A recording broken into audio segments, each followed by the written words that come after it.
Hello students, कैसे हैं आप सभी।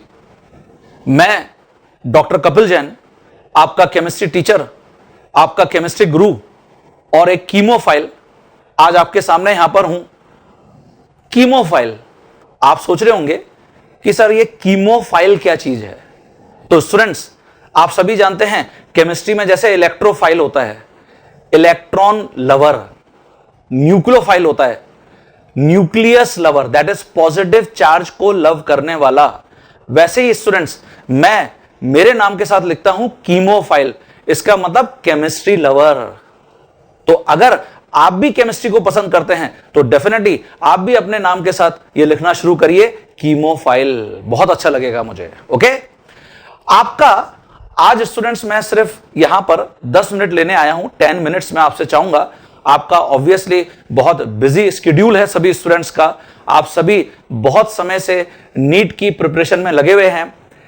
3 मई की डेट आपको याद होगी, 3 मई को आपका नीट 2020 का एग्जाम जो है, अंडर ग्रेजुएट एग्जाम, वो स्केड्यूल था पहले। लेकिन हम सभी जानते हैं कोविड-19 के कारण ये जो डेट है ये आपकी पोस्टपोन हो गई और अब आपके सामने 5 मई को एक नई डेट आ गई है। वो क्या है? वो है 26 जुलाई। 26 जुलाई को आपका एक नया डेट आ गया है नीट अंडर ग्रेजुएट एग्जाम का। तो ये सभी स्टूडेंट्स को पता होगा, मैं जानता हूं, तो इसके ऊपर मैं ज्यादा और कोई बात नहीं करूंगा। ये भी सभी स्टूडेंट्स को पता है कि आपका जो नीट एग्जाम है उसके अंदर फिजिक्स, केमिस्ट्री, बॉटनी, जूलॉजी, ये आपके सब्जेक्ट्स हैं और इसके लिए आपको टोटल 180 प्रॉब्लम्स मिलने जा रहे हैं। फिजिक्स के अंदर 45 MCQs, multiple choice question with 1 correct answer, chemistry में 45 MCQs, multiple choice question with 1 correct answer, और बॉटनी और जूलॉजी के अंदर टोटल 90 प्रॉब्लम्स, 45 ऐसा मैं मानता हूं कि बॉटनी और जूलॉजी मिलाकर टोटल आपको 90 क्वेश्चंस का डिस्ट्रीब्यूशन होगा, जिसके लिए आपको 3 आवर्स का ड्यूरेशन मिलेगा। यह भी मुझे लगता है आप सभी को पता है, जो भी स्टूडेंट सिंसियरली इस एग्जाम की प्रिपरेशन करने में लगे हुए थे। तो जब ये सारी चीजें आपको पता है तो आप सोच रहे होंगे कि सर आज क्या नई बात बताने जा रहे हैं। तो स्टूडेंट रुकिए, मैं 2 चीजों को थोड़ा सा आपको यहां पे रिमाइंड कराने की कोशिश करूंगा। पहला, आप सभी को पता है कि दिस ईयर, जो लास्ट ईयर तक एम्स एग्जाम हुआ करता था, all India institute of medical science का जो सेपरेट एग्जाम होता था, इस साल वो एम्स का एग्जाम नहीं होने जा रहा है। No AIIMS exam. तो आप सोच रहे होंगे कि सर इससे आप क्या बताना चाह रहे हैं। तो देखिए, मैं आप सभी स्टूडेंट्स को यहां पर बता दूं, लास्ट ईयर तक स्टूडेंट्स, जो मैंने अपने 19 इयर्स के टीचिंग एक्सपीरियंस में मैंने फील किया कि all India institute of medical science के जो पेपर्स हुआ करते थे, क्वेश्चन पेपर्स थे, वो बहुत अच्छे और स्टैंडर्ड लेवल के क्वेश्चंस हुआ करते थे। उसमें बहुत सारी प्रॉब्लम्स मैं फील किया करता था कि जो जेई एडवांस की प्रॉब्लम्स हुआ करती थी, इजी कैटेगरी वाली जेई एडवांस की प्रॉब्लम्स, पुराने जमानों में जेई एडवांस को आईआईटी जेई के नाम से भी जाना जाता था। तो जो वो प्रॉब्लम्स हुआ करती थी एम्स में, कई प्रॉब्लम्स एज इट इज वो रिपीट हो जाया करती थी, है ना। और मैं लास्ट ईयर्स तक स्टूडेंट को ये बोला भी करता था कि सभी जेई एडवांस की जो इजी प्रॉब्लम्स हैं उनको ढूंढकर हर चैप्टर में, केमिस्ट्री में भी, हर चैप्टर में, फिजिक्स में भी जरूर अटेम्प्ट करिए।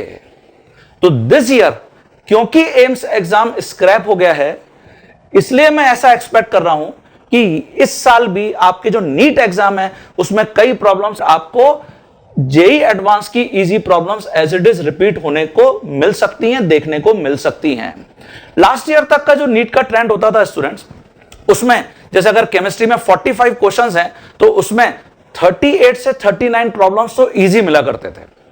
सिर्फ 5 से 6 प्रॉब्लम्स आप ऐसे मान सकते हैं कि या तो वो मीडियम प्रॉब्लम्स होते थे या वो डिफिकल्ट लेवल के प्रॉब्लम्स होते थे, लेकिन बहुत ज्यादा इस टाइप के प्रॉब्लम्स का नंबर नहीं था। सेम फिजिक्स में भी ऐसा हुआ करता था जैसा मुझे स्टूडेंट से पता चलता था। लेकिन क्योंकि इस साल नीट और एम्स दोनों में आपको एक ही एग्जाम देना है, मतलब आपको चाहे एम्स में जाना है तो भी आपको नीट एग्जाम क्रैक करना है, या अदर रेप्यूटेटेड मेडिकल कॉलेजेस में जाना है, गवर्नमेंट मेडिकल कॉलेजेस में जाना है, कहीं पर भी आपको मेडिकल कॉलेज ज्वाइन करना है, किसी भी स्टेट में पूरे भारत में, तो आपको नीट एग्जाम ही क्रैक करना है। तो इसीलिए जहां तक मैं ये एक्सपेक्ट कर रहा हूं कि ये जो डिफिकल्ट और मीडियम लेवल का नंबर है, क्वेश्चंस का नंबर है, वो इस साल जरूर बढ़ेगा। तो आपको अपना माइंड सेटअप बिल्कुल वैसे ही प्रिपेयर करके चलना है। तो अगर तुमने अभी तक इजी प्रॉब्लम्स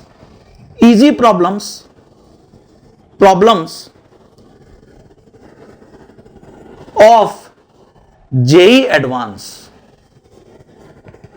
नहीं देखी है, जैसे मैंने आपको बताया कि पास में जो जेई एडवांस है उसको हम आईआईटी जेई के नाम से भी जानते थे, तो चैप्टर वाइज वो प्रॉब्लम्स आप अब देखना शुरू कर दीजिए। आपके पास अभी जो 75 से 80 डेज हैं, आप उसमें बहुत बढ़िया इनकी प्रिपरेशन कर सकते हैं। आप जिस कोचिंग में पढ़ाई कर रहे हैं, आपके पास वहां का स्टडी मटेरियल होगा, आपके पास वहां का क्वेश्चन बैंक होगा, एम्पल ऑफ क्वेश्चन बैंक होगा, तो उसमें जेई एडवांस के या आईआईटी जे के भी जो इजी क्वेश्चन का बैंक है, आप उसको प्रैक्टिस करना स्टार्ट कर दीजिए इस 75 से 80 डेज की प्रिपरेशन में। तो ऑलरेडी जब आप इससे पहले आपके पास नीट के क्वेश्चंस, जब पास में all India pre medical test के नाम से टेस्ट जाना जाता था, उनके क्वेश्चंस तो आप देख चुके होंगे।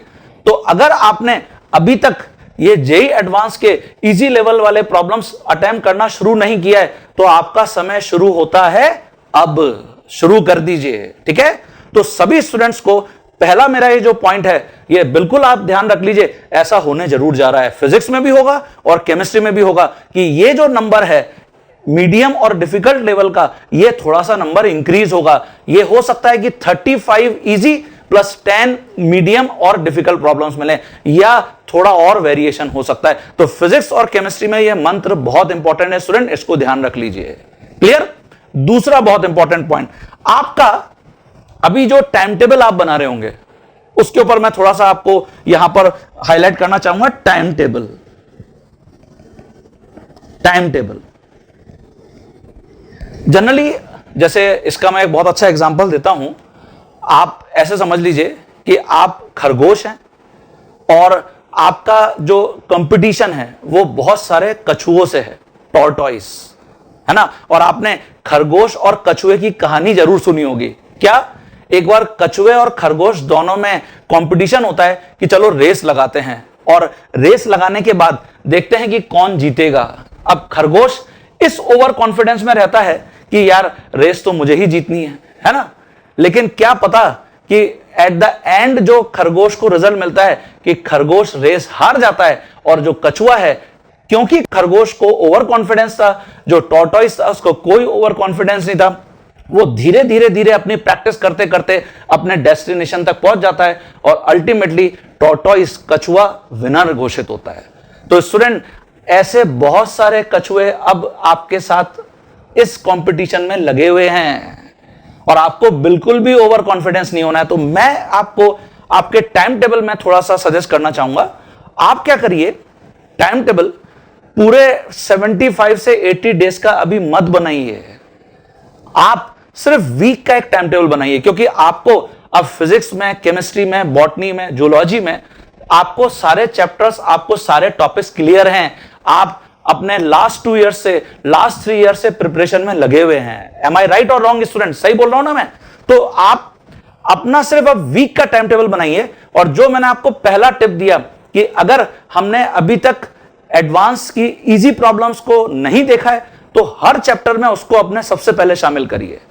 और अगर आप हर सब्जेक्ट को, जैसे सपोज आप 6 आवर्स का टाइम टेबल बनाते हैं, आप 2 आवर्स यहां पे फिजिक्स का टाइम टेबल बनाते हैं, 2 आवर्स आप केमिस्ट्री का टाइम टेबल बनाते हैं, और बॉटनी और जूलॉजी, इट मींस बायोलॉजी मिलाकर आप यहां पर 2 आवर्स का टाइम टेबल बनाते हैं कि आपको हर दिन 6 आवर्स प्रिपरेशन करनी है। तो स्टूडेंट, मेरा आपको सजेशन है, उसमें 45 मिनट्स आप 45 प्रॉब्लम्स फिजिक्स की प्रैक्टिस करने के लिए जरूर रखिए। 45 मिनट्स, और रिमेनिंग जो आपके पास है 1 आवर 15 मिनट्स, ये आप उस टॉपिक में वापस सारे की पॉइंट्स को रिवाइज करने के लिए उसको यूटिलाइज करिए। ठीक है? आप सोच रहे होंगे सर 45 मिनट्स क्यों, हमको तो फिजिक्स में एटलीस्ट 1 आवर तो मिलता ही है, अगर 3 आवर्स का ड्यूरेशन माना जाए। तो स्टूडेंट, जो खरगोश होते हैं वो कोशिश करते हैं कि मैं ये जो 45 प्रॉब्लम्स हैं इनको सिर्फ 40 मिनट्स में कंप्लीट करके अपने टाइम को बचाऊंगा। 20 मिनट्स का ये जो टाइम बच रहा है ये मेरा हो सकता है कि केमिस्ट्री में यूटिलाइज हो, या अगर केमिस्ट्री में टाइम बच रहा है तो हो सकता है कि फिजिक्स में यूटिलाइज हो। ठीक है, तो इसलिए आप अगर डेली 6 आवर्स का रूटीन फॉलो कर रहे हैं आपकी स्टडीज के लिए, तो आपको टाइम का डिस्ट्रीब्यूशन ऐसे करना चाहिए। और जो 45 मिनट्स आप 45 प्रॉब्लम्स के लिए स्ट्रिक्टली मेंटेन कर रहे हैं, अपने टेबल पर आप एक स्टॉप वॉच रखिए या मोबाइल में टाइमर सेट करिए और 45 प्रॉब्लम्स को उस पर्टिकुलर टॉपिक से रिलेटेड आप 45 मिनट्स के अंदर बना के देखिए, टाइम स्टार्ट और टाइम ओवर। ठीक है, तो और उस दौरान उस समय में आपको बिल्कुल भी आंसर्स को नहीं देखना है। तो जब ये प्रैक्टिस, ये प्रेशर, ये जो टाइम प्रेशर आप घर पे अपने लिए वहां पर बनाओगे, तो आपका कॉन्फिडेंस बढ़ेगा कि मैं 45 प्रॉब्लम में से इस 45 मिनट में कितनी प्रॉब्लम को सही बना पाया। इंपॉर्टेंट यहां पर यह है कितनी प्रॉब्लम को सही बनाया। जो गलत हुई प्रॉब्लम वो आपके लिए हार्मफुल है, आप अगर उन प्रॉब्लम्स को स्किप करते हैं तो वो आपके लिए बेटर है। तो क्या मंत्र आपने सीखा, आप अगर हर सब्जेक्ट को 2 आवर्स ड्यूरेशन दे रहे हैं तो उसमें 45 मिनट्स आप स्पेशली रिजर्व कर दीजिए कि मुझे सिर्फ प्रॉब्लम्स की प्रैक्टिस करनी है, और रेस्ट जो टाइम है 1 आवर 15 मिनट्स वो आप अपने उस पर्टिकुलर टॉपिक में इन क्वेश्चंस को रिवाइज करने के लिए कर सकते हैं, क्योंकि ऑलरेडी इजी पॉइंट्स या उस पर्टिकुलर चैप्टर से रिलेटेड पॉइंट वो सब आप प्रिपेयर कर लिए हैं। ठीक है, तो ये एक बहुत इंपॉर्टेंट टिप आपको अपने स्केड्यूल में लेके आनी है। ठीक है, सभी को स्टूडेंट्स को क्लियर हो गया। तो आज मैं इन 2 टिप्स को आपको यहां पर देके इसको फिनिश करना चाहता हूं। नेक्स्ट मैं फिर कुछ आपसे केमिस्ट्री में बात करने के लिए आऊंगा आगे। ये आज मेरा जो एक आपसे इंटरेक्शन था वो इन 2 पॉइंट्स के ऊपर था। तो टाइम टेबल बहुत जरूरी है स्टूडेंट, वो बना लीजिए अपना, उसके अंदर 45 प्रॉब्लम्स को हर दिन शामिल करिए, ये बहुत जरूरी है क्योंकि आपको थ्योरी याद है। और आप जो एम्स के क्वेश्चंस हैं उनको जरूर देख लीजिए। तो एम्स के क्वेश्चंस देखना इट मींस लास्ट ईयर के जो जेई एडवांस या आईआईटी जेई के क्वेश्चंस हैं उनको देखना, बिल्कुल पैरेलल है। इसका एक बहुत छोटा सा एग्जांपल मैं आपको यहां पर बताता हूं कि जैसे मैं केमिकल बॉन्डिंग में बच्चों को highest occupied molecular orbital, lowest occupied molecular orbital या लोएस्ट अनऑक्यूपाइड मॉलिक्यूलर ऑर्बिटल के बारे में बताता हूं, तो वो सिर्फ एम्स में ही क्वेश्चन आते हैं। और वो जो क्वेश्चन एम्स में आते हैं, कई प्रॉब्लम्स जेई एडवांस के ही पुराने क्वेश्चंस हैं जो मैंने देखा है। तो ये बहुत इंपॉर्टेंट टिप्स आपके लिए मैं सोच रहा हूं कि साबित हो सकते हैं। इनको जरूर आप अपनी आगे की प्रिपरेशन में शामिल करिए। आपको अगर ये आज छोटा सा जो इंटरेक्शन वीडियो है अगर अच्छा लगा हो तो जरूर मेरे इस वीडियो को लाइक करिए और हमारा जो YouTube चैनल है उसको सब्सक्राइब करिए। आपको ऐसे ही आगे मैं कुछ और टिप्स भी देते रहूंगा। थैंक यू और बेस्ट ऑफ लक।